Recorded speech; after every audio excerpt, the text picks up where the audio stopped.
जय जगन्नाथ सांग मैंने आज गोटे कोबी डांगरे गोटे तरकारी करवा। कोबी जो फूलकोबी आनुंट फूलकोबी जो डांग गुड़ा फोपाड़ दौरान ताको छोट छोट कर काटे और घरे जहाँ परिवा थी अमृतभंडा कखारू आलू सारू माटी आलू बैगण जहाँ थी आप सबू टिके टिके कर काटिदेवे और तादेह फुटण फुटेकरी आप कंचा लंका को फाड़ कर पकईदे टिके फुटीगला परिवा को सब आम पकईकि टिके भाजीदे सबू परिवा पकईदे। विश्वास करूँ तरकारीटा आपड़ करेंगे बहुत सुंदर टेस्ट तार आपड़ कर निश्चित भाव में खाइबे जहाँ परिवा थी आप सब पकेबे।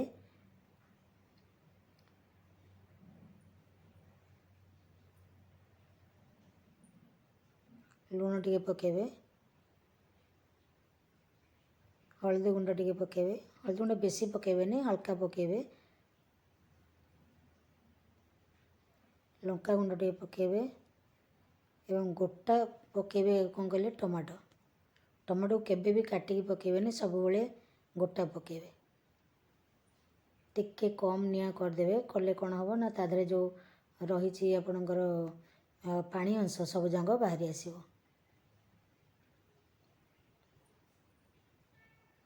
देखो पूरा पानी अंश बाहरी आसे और भल भाव ये मिसी जाए। बर्तमान टमाटो को माड़ी माड़ी देवा पेस्ट करदे परिवा को मध्य टिके माड़ी माड़ी देवे।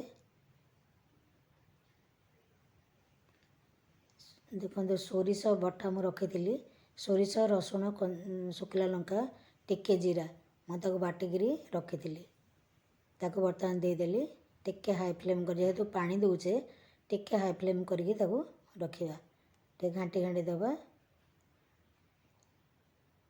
तापर ताको घोड़े दबा केते सीझी देखो पूरा सीझीगला बंद करदे देखो पूरा सीझीगला आ टिके अल्प समय घोड़े दबा जिते डांग गुड़ा 80 भाग 90 भाग पाखापाखि सीझीज से आप बाटनटा को देवे तापर घोड़े दबा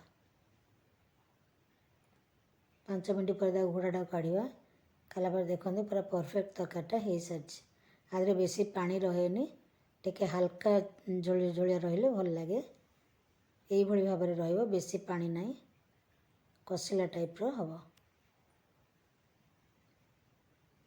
टिके लंका गुंड पकईदे कलरटा बहुत सुंदर आसो धनिया पत्र टे पकईदे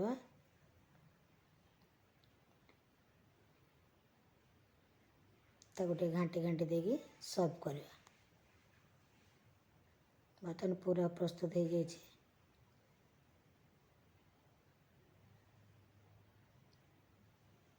सोरिष रसुण जीरा शुखला लंका को बाटिकी देवे मन रखिथे एवं सर्व करवा। देखो केमती कलर लगुच केमती देखा तरकारीटा